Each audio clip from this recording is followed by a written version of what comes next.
Primeiro, irmãos, com a paz do Senhor, amém? Amém. Convido os irmãos a lerem suas Bíblias no livro de Isaías.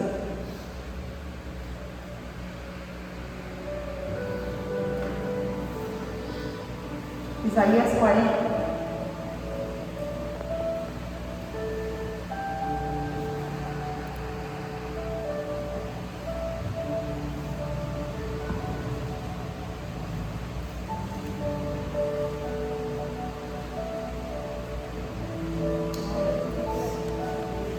Isaías capítulo 40, somente o versículo 29.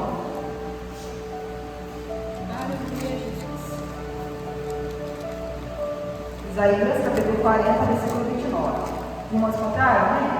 Amém. Vamos ler. Dá vigor ao cansado e multiplica as forças ao que não tem nenhum vigor. Vou ler mais uma vez.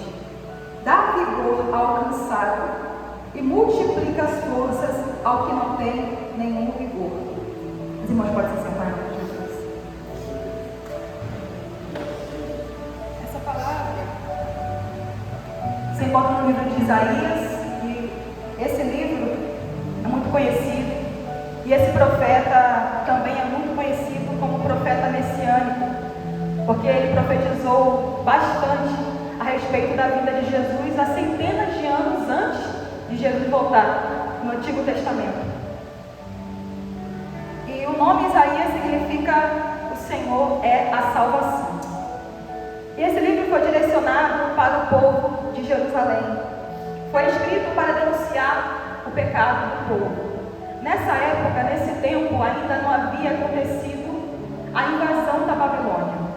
Então, aparentemente, estava tudo bem, o templo estava no lugar, as coisas estavam funcionando aparentemente bem. Havia sacrifício, havia busca, havia adoração. Mas Isaías vai denunciar o pecado do povo porque também está havendo idolatria. Porque eles estão indo, eles estão servindo ao Senhor, mas não é de coração, é somente de corpo. Eles estão indo, apresentando as suas ofertas, mas o seu coração está longe do verdadeiro Deus. E esse cenário no qual Isaías viveu, no qual Isaías profetizou, é um cenário muito parecido com o nosso nos dias de hoje, no qual nós vemos tantos templos glamurosos, tantas igrejas tão lindas e com ar-condicionado, tantas coisas, e é bem verdade que muitas delas estão se perdendo em si mesmas. Muitas delas estão como aquela igreja em Apocalipse, na qual Jesus diz: eis que estou à porta e bato, se alguém ouvir a minha voz e abrir a porta, eu entrarei. Estão colocando tantas coisas no meio dos cultos, no meio dos templos. Não que seja errado nós termos, não é isso, não é sobre isso. É sobre preenchermos o lugar do culto com a presença de Deus, ao invés de preenchermos com tantas coisas e Jesus ficar lá fora. Já não haver mais um batismo com o Espírito Santo, já não haver mais uma conversão. As pessoas estão aceitando Jesus hoje em dia e achando que podem viver as suas vidas da mesma forma, e é bem verdade que o verdadeiro Evangelho de Cristo, ele nos convida a uma transformação verdadeira de dentro para fora. É bem verdade que quando nós aceitamos Jesus como nosso suficiente Salvador, como nosso único Salvador, tem que haver transformação. E isso eu não digo da noite para o dia, mas permitimos o Espírito Santo nos convencermos dia após dia dos nossos pecados. Mas esse cenário que tem acontecido nos dias de hoje também aconteceu nos dias de Isaías. Muitos estão se perdendo, muitos estão achando que, não, estou indo, estou oferecendo, está bom. Sendo que Deus nos convida a nos entregarmos totalmente a Ele, de coração. Muito mais do que uma oferta que nós podemos entregar ao Senhor, é a nossa vida, como sacrifício, como uma verdadeira oferta ao Senhor. Mas esse versículo que nós lemos se encontra no capítulo 40. Mas no capítulo 1 ao capítulo 39, o Senhor vai falar sobre juízo, sobre advertência. Então, se nós lermos do capítulo 1 de Isaías ao capítulo 39, nós vamos ver sobre a advertência da parte de Deus, sobre o juízo de Deus. Mas a partir do capítulo 40 para frente, até o 66, nós vamos ver sobre consolo, sobre a esperança da parte do nosso Senhor. E o versículo que nós lemos diz que Deus, Ele dá vigor, Ele dá força ao que está cansado. E isso se refere àquele que está fadigado pelo esforço, como um trabalhador no fim do dia. Então, a essa pessoa que está cansado, isso aqui é um exemplo, uma pessoa que trabalhou, no final do dia está cansado. Muitas das vezes nos encontramos assim, passamos por certas situações, circunstâncias, que nos levam a ficar cansado. E o Senhor nos diz, porque é inevitável o cansaço vir, não tem como. Nós somos corpo, assim como Isaías. Ele está dizendo aqui que ao cansado, é normal ficar cansado, o cansaço vem, mas ao cansado Deus dá forças. E aquele que está sem vigor, a Bíblia diz que o Senhor multiplica as forças daquele que não tem nenhum vigor. E isso se refere àquele que chegou ao zero absoluto, que não tem reserva nenhuma.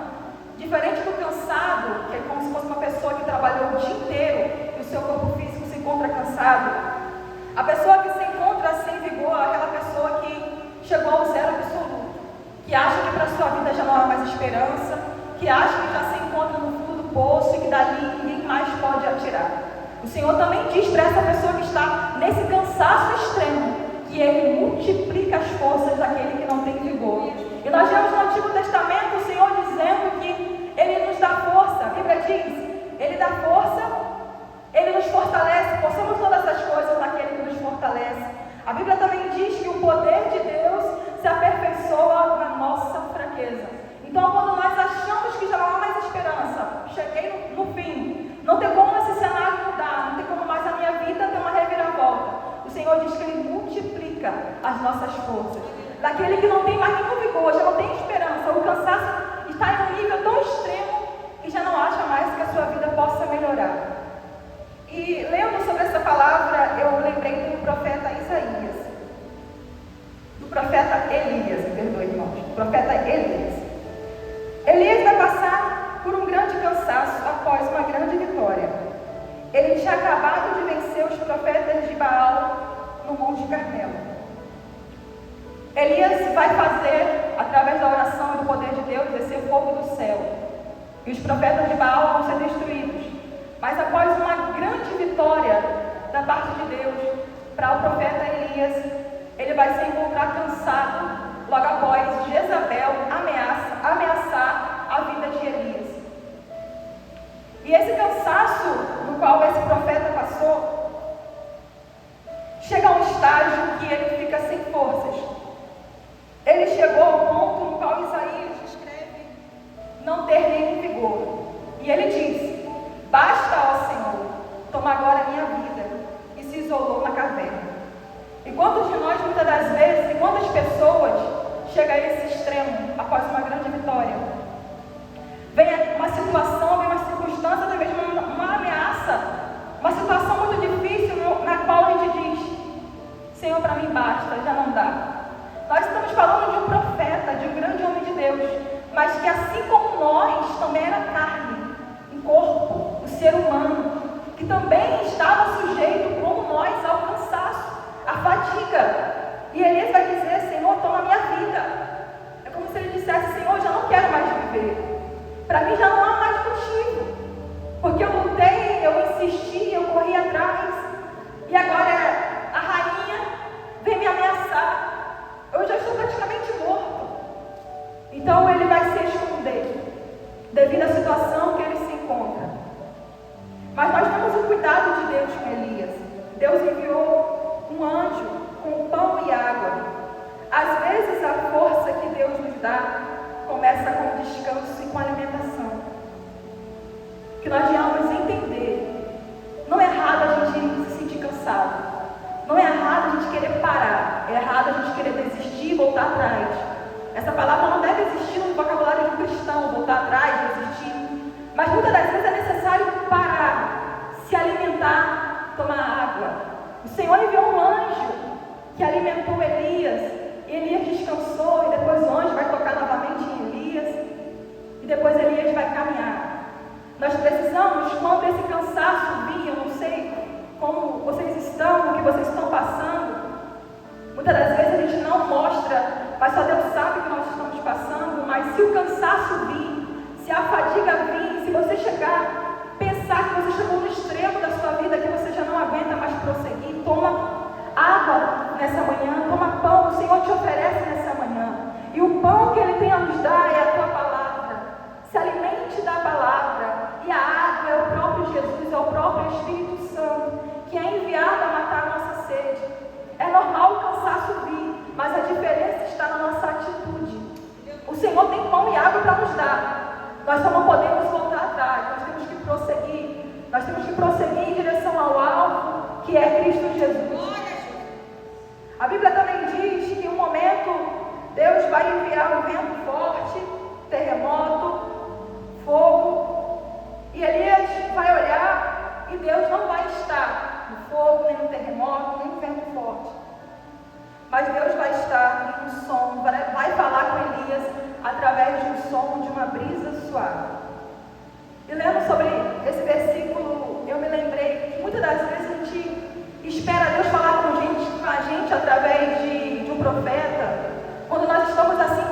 banho que a gente pode tomar. Sabe quantas pessoas estão na rua que nem um banho elas tomaram, nem um alimento elas têm na mesa? E muitas das vezes a gente esquece dessas coisas, dá lugar ao cansaço e começa a murmurar, começa a reclamar. E o Senhor está dizendo: eu estou cuidando de você. Você tem vestes para vestir, você tem uma casa para morar. Ah, mas não é a casa. Mas você tem uma casa para você se abrigar quando estiver chovendo, quando estiver quente. E nós precisamos olhar para as mínimas coisas e agradecer ao Senhor por estarmos de pé com saúde. Se nós colocarmos a mão no nosso coração, nós vamos sentir as batidas do nosso coração. Sabe quantas pessoas que nessa manhã não estão tendo a oportunidade que nós estamos tendo hoje? E isso não é somente para nós nos emocionarmos, é para nós lembrarmos da grandeza do nosso Deus até nas mínimas coisas. Nós olhamos para a natureza, nós olhamos para o mar, nós vemos Deus em cada detalhe. O nosso Deus é grande, o nosso Deus tem nos permitido viver coisas grandiosas. Até aqui Ele tem nos sustentado, até aqui Ele tem te sustentado, e você tem vivido tudo isso porque Ele está cuidando de você. Ele continua sendo Deus na sua vida, mesmo quando as coisas parecem que não vão dar certo, porque quando o cansaço chega no nosso corpo físico, a gente pensa que vai dar tudo errado, agora é o momento de desistir, o momento de parar, de voltar atrás. Mas o Senhor está dizendo: o deserto é um processo, não é moradia, você vai passar por ele, mas vai chegar no propósito que Deus tem para a sua vida. E quando o Senhor dá alimento a Elias, e Elias vai achar que está sozinho, ele vai achar que todos os outros homens também estavam mortos, mas Deus vai dizer a Elias: ainda há 7.000 que não se dobraram a Baal. E aqui é muito interessante que o Espírito Santo de Deus falou comigo: ainda há uma igreja remanescente, ainda há aqueles que não se corromperam dentro do templo, ainda há aquele que ora, ainda há aquele que busca. Nós não estamos sozinhos. Muitas das vezes achamos que nós estamos sozinhos, que acabou. Não, o Senhor está dizendo: ainda há uma igreja, ainda há um povo no nosso Brasil, ainda há uma igreja que não se dobra ao sistema, ainda há uma igreja que está fiel ao Senhor, que continua sendo fiel a Deus. Nós não estamos sozinhos. E o Senhor te diz: toma água nessa manhã. Ele é a água, Ele é o pão que o seu corpo precisa, o seu corpo físico, o seu corpo espiritual, que a sua mente precisa, que a sua alma precisa. Ele é o suficiente, Ele é tudo que nós precisamos, porque a caminhada é longa, o caminho é longo, e é preciso nós nos alimentarmos, levantarmos e continuarmos caminhando com o Senhor, porque grandes coisas Ele fará nas nossas vidas. E até que Ele venha, até que o Senhor venha, nós não podemos nos prostrar, nós não podemos nos corromper, nós não podemos nos vender. Até que o Senhor venha, nós temos que permanecer sendo uma igreja, uma noiva fiel ao nosso noivo, uma igreja, uma noiva que não abre mão da palavra. Se a palavra diz que é errado e ponto final. Se a palavra diz que é certo e ponto final. O que prevalece é a palavra de Deus, não é o que pensam, não é o que acham, não é o que estão dizendo por aí, o que parece ser verdade. Não.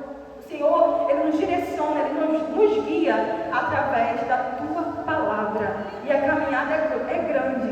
Nós ainda temos um processo muito grande até que o Senhor venha. Mas até que Ele venha, o cansaço pode vir. Pode vir a fadiga, pode vir as circunstâncias. Eu vou me alimentar, eu vou tomar água e vou prosseguir. E vou atravessar esse deserto, dando glória a Deus e recebendo a vitória da parte do nosso Deus. Meus irmãos, é essa palavra que Deus colocou no meu coração, que o Espírito Santo possa estar falando melhor no coração de cada um dos irmãos. Eu não sou muito boa de louvar, não, mas eu separei um louvor para cantar. Quem souber, me ajuda em nome de Jesus.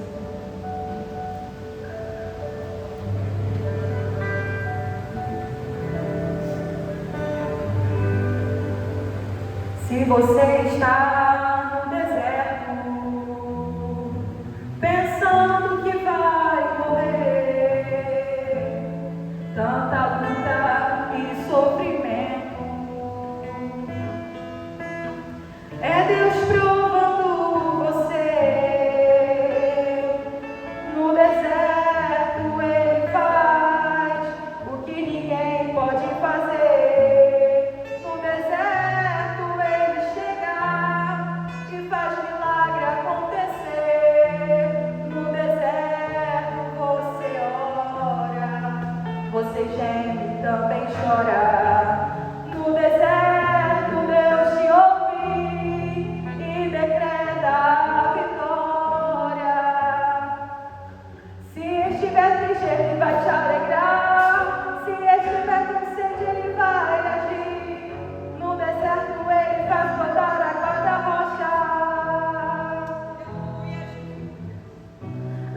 bate a cabeça